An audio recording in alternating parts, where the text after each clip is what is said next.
নমস্কার, কেমন আছেন সবাই? আশা করি সবাই ভালো আছেন। সুকন্যার সংসারে একটা নতুন ভিডিওয় আপনাদের সবাইকে স্বাগত জানাই। এখন দুপুর প্রায় 1টা মতো বাজতে যায়। রান্নাবান্না করে এখন দাদা টিফিন গোছাচ্ছি। আর ভিডিওটা কে করছে বলুন তো? হ্যাঁ, আমার বোন। তো আজকেও রীতিমতো আমার কাছে রয়েছে। আপনারা আগের ভিডিওতেই দেখেছেন কাকিমার অপারেশন হয়েছে, তাই কাকিমা হসপিটালে।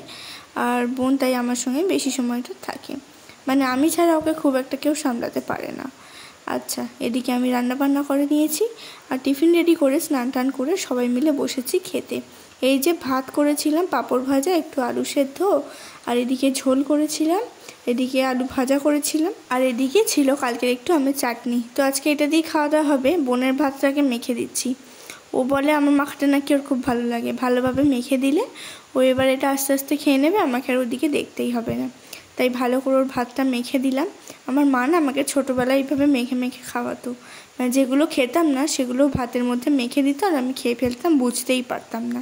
আর এখন বসেছি আইসক্রিম খেতে, মানে একটু আগেই পাড়াতে এসেছিলো আইসক্রিম, আর সেখান থেকেই আমার আর বোনের প্রিয় আইসক্রিমটা কিনলাম।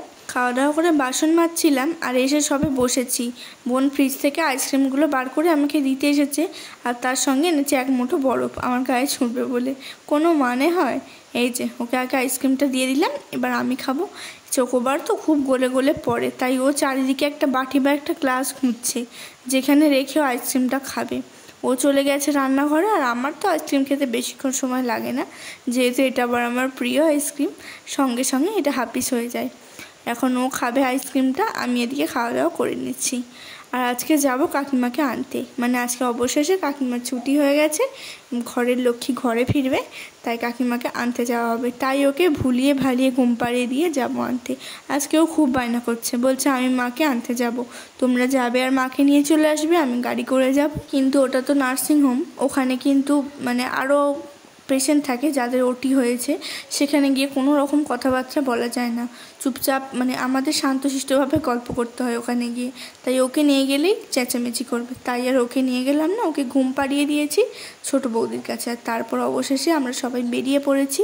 যাচ্ছি ছোটদা, নতুনদা, আমি আর বড় বৌদির সঙ্গে গাড়ি নিয়ে যাচ্ছি, যেহেতু পেশেন্টকে আনবো একটু কমফোর্টেবল ভাবি যাতে বাড়ি আসতে পারে, সেই জন্য একেবারে ভাড়া করে নিয়ে যাওয়া হচ্ছে গাড়িটা।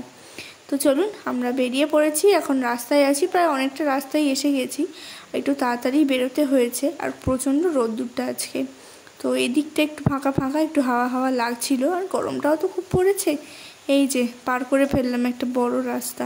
এদিকে তো অতটা আসা হয় না, এই যে এই কদিন ডেলি আসছি, মনটাও ভালো লাগছে, মনে হচ্ছে চারদিকটা দেখতে পাচ্ছি, চিনতে পাচ্ছি। আমাকে অনেকেই বলে যে এইগুলো আবার ভিডিও করে পোস্ট করার কি আছে। আমি আসলে এগুলো স্মৃতির খাতায় রেখে দিই। আমার যখন ইচ্ছে হবে, আমি যখন মনে পড়বে আমার এইসব দিনগুলো, তখন যাতে আমি এই ভিডিওগুলো চালিয়ে দেখতে পারি যে হ্যাঁ, আমিও সঙ্গী ছিলাম ওই দুঃখের দিনটায়। সবসময় সুখের দিনগুলোই তো কারণ শেয়ার করবো সবার সাথে, দুঃখের দিনগুলোও শেয়ার করতে হবে নাকি? তো চলুন, অনেকটা রাস্তায় পেরিয়ে এসেছি, সামনে এবার হাওড়া ব্রিজ। দেখতে দেখতেই চলে এলাম। 1.5 ঘন্টা 2 ঘন্টা কোথা দিয়ে বেরিয়ে গেল কিছু মনেই হয়নি। আর সব ভাই বোনগুলো একসঙ্গে রয়েছি, তো হাই হয়েই যাচ্ছে গাড়ি করে যেতে যেতে। এই যে হাওড়া ব্রিজের কাছে এসেই গেছি, মা দক্ষিণেশ্বরকে দেখা করে এগিয়ে গেলাম। যতই ভাবি মায়ের কাছে আসবো, কিন্তু কোনো সময় আসার হয় না। ওই যে বলে মা যতদিন না ডাকবে ততদিন আমরা আসতেই পারবো না। তো মা কেন জানি না আমাকে এখনও ডাকেননি, তাই আমার এসে হয়ে ওঠা হয়নি। আগের দিন যখন এই রাস্তা দিয়ে কাকিমাকে ভর্তি করতে নিয়ে যাই, কাকিমা বলতে বলতে গিয়েছিল মা দক্ষিণেশ্বর ফিরে এসে যেন তোমার কাছে আসতে পারি। আজকেও মনে হচ্ছে সেই দিনটার কথা, কাকিমাকে দেখে মনে পড়ছে। তো কাকিমা আমাদের বাড়িতে না থাকলে কেমন যেন ঘরটা লক্ষ্মীশ্রী লক্ষ্মীশ্রী লাগে। কাকিমা না থাকলে সব কিছুই যেন ফাঁকা ফাঁকা লাগে। আসলে এটাই, বাড়ির মেয়েরা বউয়েরা যদি বাড়িতেই না থাকে, ঘরটা কেমন লক্ষ্মী ছাড়া মনে হয়। আমার বাবা ছোটোবেলায় আমি যখন কোথাও ঘুরতে যেতাম একা একা, আমাকে আগে আনতে চলে আসতো, বলতো বাড়িটা কেমন ফাঁকা ফাঁকা লাগছে। ঠিক তেমনই আমার মা যেমন আজ নেই, আমার বাড়িটা আজকে যেন মরুভূমির মতো লাগে। সবাই একা একা যে যার মতো মুখ বুজে কাজ করে, কেউ আর আগের মতো গল্প করে না আমার সাথে। আর তারই মধ্যে কাকিমা আমার মায়ের জায়গাটা পূরণ করে নিয়েছে। কাকিমার সঙ্গে সারা দিন খুনসুটি করি। এই রাস্তাটা এখানে দেখছেন কি গন্ধ, যেখানে আসলে এখানে যত ময়লা আছে সব জমা হয়, তো সেই জন্য এত গন্ধ বেরোচ্ছে। আর তারপরে সেই ময়লার জায়গা আমরা পেরিয়ে আরও অনেকটা চলে এসেছি।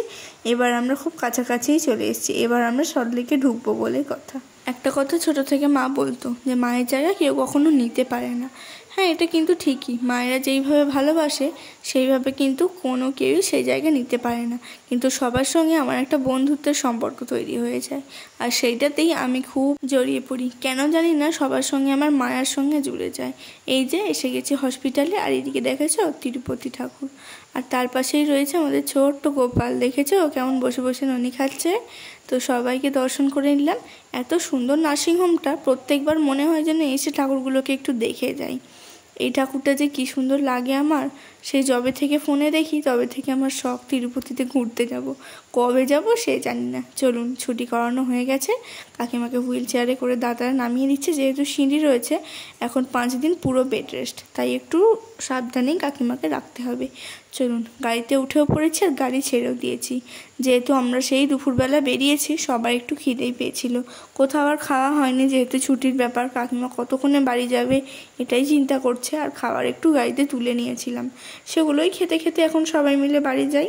তেমন কিছু খাবার তুলিনি, ওই একটু বাউলি, বিস্কুট আর কেক, আর একটু ঠান্ডা জল তুলেছিলাম। চাটাও সবার দাঁড়িয়ে খাওয়া হয়নি, যেহেতু গিয়েই ছুটি করানো হয়ে গেছিলো, তাই আর বেশি দেরি করা হয়নি।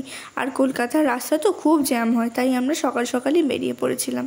তবুও আসতে কিন্তু অনেক দেরি হয়ে গিয়েছিল। আর এই দেখুন, গাড়িতে কে উঁকি মারছে জানলা দিয়ে, দেখেছো? কারোর বাড়ির হয়তো ছেলে। তো চলুন, আজকের ভিডিওটা এইটুকুই ছিল, এখানেই শেষ করলাম। সবাই ভালো থাকবেন, সুস্থ থাকবেন, সাবধানে থাকবেন। দেখা হবে একটা পরের ভিডিও। আজকের মতো টাটা।